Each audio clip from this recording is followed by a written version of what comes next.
Good morning everyone, welcome back to my channel. Okay, it is Wednesday and I have to tell you what time it is. It is 2:30 in the morning. I had gone to bed, the girls hadn't posted the prompt yet, and I thought, oh, I'm getting weary, I'll go to bed and fresh eyes in the morning. And then about an hour ago, my dog started barking because there were voices out the front of the house. Some friends were leaving, our neighbours, so they were just chatting outside. Pepper heard this little woof, woof, which woke me. So I thought, oh, I'll just pick up my phone, bad idea, and see what the prompts are. And of course, there's the two videos telling us that it's Christmas tree, snowflake, cluster, and tag. So, you know what happened next? I laid there thinking and thinking and planning and thinking, and I was wide awake. I just had to get out of bed. So I've decided to create myself a mood board because the silly thoughts in my head was if I went to sleep, I'd forget my ideas. How stupid is that? But anyway, this is what happened. And of course, the mood board took probably about 15 minutes, 20 minutes, just going around the different areas of my craft room, picking up elements for my Christmas tree. And it's pretty much what we do when we go to put up our Christmas tree. We go to the cupboard and we pull out all the decorations and get ready to decorate our tree.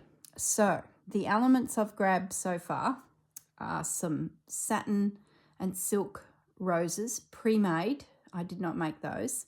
Some buttons in the red tone, some sequins, all sorts of sequins there. I found these two random silver bells. Now, I believe, thinking about it, they were on our wedding cake, but I'm not sure.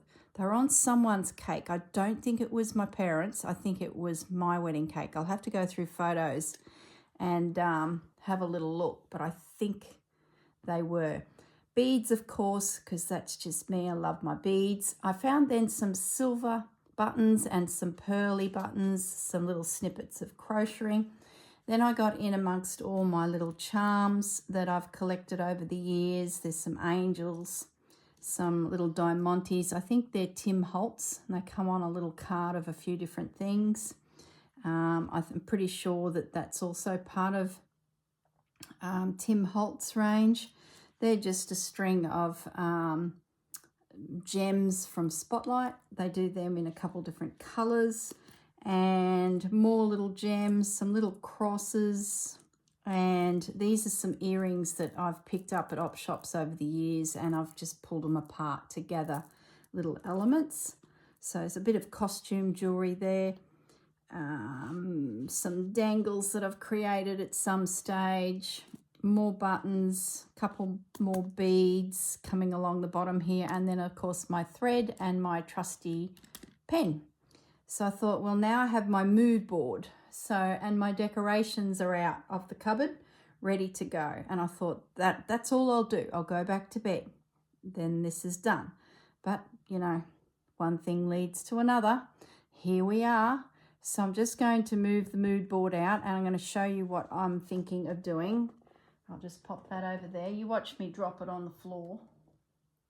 No, it's good.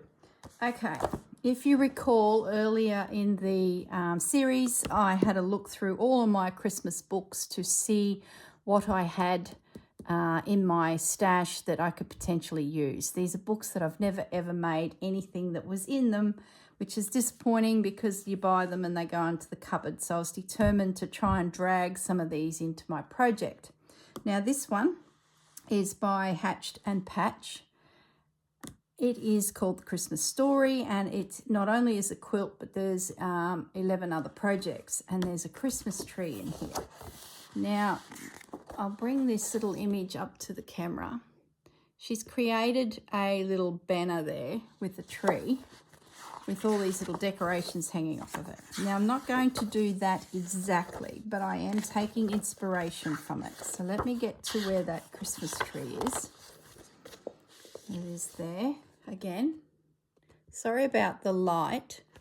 when I film at night, I get this shadow because I don't have the natural light. So I do apologise. It wouldn't happen if I was still in bed asleep, just saying. You should have seen my husband as he realised I was getting up. He was moaning and groaning. He was like, what are you doing? I'm like, nothing. Just need to get something out of my head before I can rest. Okay, this is my inspiration. She has made a series of punch needle ornaments out of all of these designs. You can see them hanging on, whoops, let's come up here, on her Christmas tree, using felts and embroideries and things like that. I'm not doing that either, but I'm going to incorporate some of these designs in my tree. So that's my embroidery stitchery part, and then the rest of the tree will be those elements that you've seen in the tray in some construction method. So the plan is to create a background that's fairly neutral. I was lying there thinking, do I want a red background and everything on it is silver, or do I keep it neutral and everything on the tree is reds and whites and silvers and creams and things like that? So at the moment, it's a neutral background, which I think it will stay that way. Maybe by the end of this video, I may change my mind, but I don't think I will, because I do have a piece of red linen that is folded up and sitting to one side for the project, and it could be used, but no, I think I'm going to go neutral at the moment. Let's talk it through anyway. So the next thing I've done is I've grabbed my book. I'll put this to one side. I'll see that circle there. That's the template that she's cut out for these decorations. So I have also cut out that template. Don't look at how bad that circle is. It's just a bit of a guide. So I traced it with some greaseproof paper, some kitchen paper, then traced it onto here. So now I've got a template to sort of work out my spacing. These little stitcheries are a lot smaller, so at least I know that when these pop in the Christmas tree space, I've actually got a little bit more room around it so that I can, you know, cut the fabric to this size, do my little embroidery and place them on the tree. Okay, let's just put that to side, and as for what I'll choose in there, I don't know yet, but they will. Oh, I like the music. That's sweet. You play a lot of music. There's a star, but I do have angel charms, so I think there'll be an angel on the top of my tree. So we'll see. But there's plenty of little sketches there. Now, my journal itself is landscape style. Let me come up a little bit. That's it. Is landscape. But the front cover hasn't yet got its piece. So I'm thinking this will be perfect for my front cover because I have the height I'm going to need. So let's just move the journal now out of the way. It's fitting that the side of the journal is going to have my tag, which is the magic key for Santa to get into the house, because I don't have a chimney, to put presents under the tree. So I think the tree for the front of my journal will be perfect. So I've grabbed a piece of calico, all the ones I've pre-torn, so that's my base. Then I've gone to my cupboard and just grabbed some neutral fabrics. Now I'm 99% sure these have all come from Rachel. Hello Rachel, I'm sure you'd recognise these fabrics from your stash. And I've drawn my template to start my tree. So I'm thinking of doing a series of circles and working my way down to the base.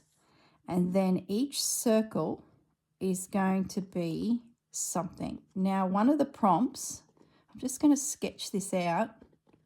One of the prompts they mentioned was clusters. So that's where this sort of came to mind, that I could create some decorative clusters for my Christmas tree using lace fabrics snippets. I can then have some embroidery elements through my Christmas tree. So at the moment, my thought is each circle that I draw here will represent something that can be created for my tree, which will be, I think, a lot of fun. We've got a good amount of space to work in, which I'm liking.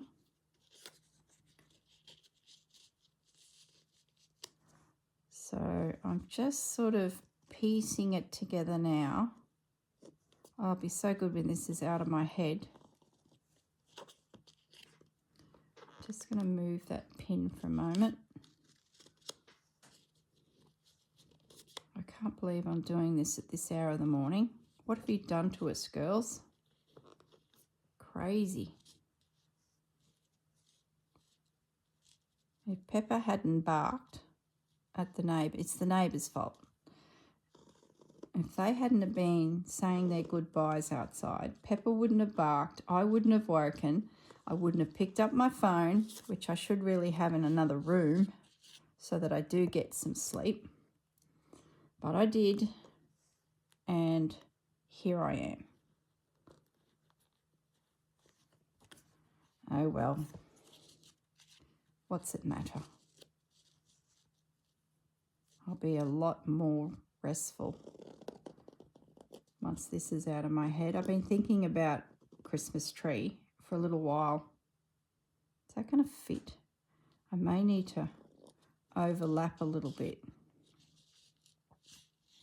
Yeah, I might have to bring that one in a little bit. So I'm going to redraw him. This doesn't matter because the heat will knock the pen back. And it really is just a guide to show me how many I can potentially fit. So I can be a little bit tricky there with the way I position things so that it still looks like everything's got its own space. Yeah, that'll work. Oh, that's good. I was hoping I'd get 4 at least along the bottom, because if it was only 3, that's 1, 2, 3, 4, 5, 6 images. That's boring. 1, 2, 3, 4, 5, 6, 7, 8, 9, 10. Lovely. Okay, so now I can look at, where'd that pin come from? The base of the tree. So I've got a couple options, I guess. Where's something rectangular?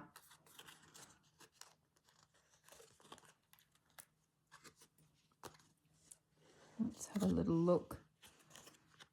Maybe we can do, it needs to be quite chunky, I think, because the tree is going to be quite chunky. So let's do a rectangle, and maybe we can make that look like a gift box at the bottom of the tree. You know, it'll have, oops, it'll have like it's a wrapped parcel. Oops. Come on, pen, don't you let go at this hour of the morning. We need you. And then I can have my tree trunk coming up there with something. Maybe it needs to be straight. Anyway, decisions. Okay, so now I can start thinking about the different circle spaces and what I'm going to put in them. So for example, if I was going to do a cluster, I could start with the base of a doily and build up elements within it, just as an example. And then I could do another type of cluster, which is maybe just fabrics, and then start to look at, I'm just looking at some of my little bits and pieces here. I can start bringing in some of my bling to decorate up my tree. So that's the rough concept of it. It's going to be a red and silver and cream Christmas tree with clusters. How many did I say? 10. 1, 2, 3, 4, 5, 6, 7, 8, 9, 10. And in amongst that is the embroidery as well, which I think will be super fun. I can do something down here with this Christmas tree base, and this will be my tree. I remember years ago looking at Pinterest, and they were doing Christmas trees out of old jewelry, and I thought, how beautiful. So I had plans back then to do a tree made of stacked up pieces of jewelry, costume jewelry, brooches, and all sorts of things. And when I went to start adding costume jewelry shopping to my sort of gathering list so that one day I could do it, I found that it was really, really expensive to do it. The tree would have cost hundreds and hundreds of dollars, but they were so beautiful. But I thought, if I ever come across a heap of costume jewelry, could you imagine a whole Christmas tree put together with brooches and earrings and all sorts of different elements building together to create the tree itself? If you hop onto Pinterest and type in, now what would bring it up? Christmas tree made of jewelry, and I think you'll find some images pop up. Stunning, absolutely stunning. So I guess in the back of my head, that's the inspiration as well, other than the book and the little sketches. It's those jewelry constructed Christmas trees, which when you go down that rabbit hole, you will see wedding bouquets where the bride would hold a ball that was made of heaps of laces and tulles and, tulle, I could add tulle to this, couldn't I? And chiffon, just to fluff it up a little bit. Oh, I must get that out and add it to my pile. Anyway, so the bride would have a bouquet full of tulles and laces and soft fabrics, and then pushed into it were brooches, diamante brooches. Oh, I've got diamantes in the cupboard that I haven't worn since the 80s. They'd be good on the tree too. Oh, goodness me. So what I'll do now is go to bed, would be a good start. But tomorrow I will stitch down my background. I will probably be able to do a little bit of work in the background behind the tree, because I now know where my spaces are by doing this little template. And then I can just go for it, and I need to create some clusters. Yeah, loving it, loving it. So I'll just bring back my mood board and have a little look at that again. Isn't it pretty? Oh, I love silver and red together as a Christmas tree theme. It is one of our more popular themes in our stores at Christmas time, the Christmas shops that I have. So silver and red, other than traditional, of course, the red and gold. Silver and red is number 2 in the themes within our business. And it's just so crisp and so pretty. And I'm going to add a little bit of pearl in amongst it too, which I think will really give it a bit of a glamorous look. Okay, that's it. I'm on my way with this prompt. As for snowflakes, I do have an idea for that, of course, but that will probably be next week. I'm going to dive into this, focus on one task at a time. Otherwise, it just gets a hot mess. All right, everyone. I'm going to try and go back to bed, get some sleep, and then I can start on this fresh in the morning. Okay, have a lovely evening. See you later. Bye for now.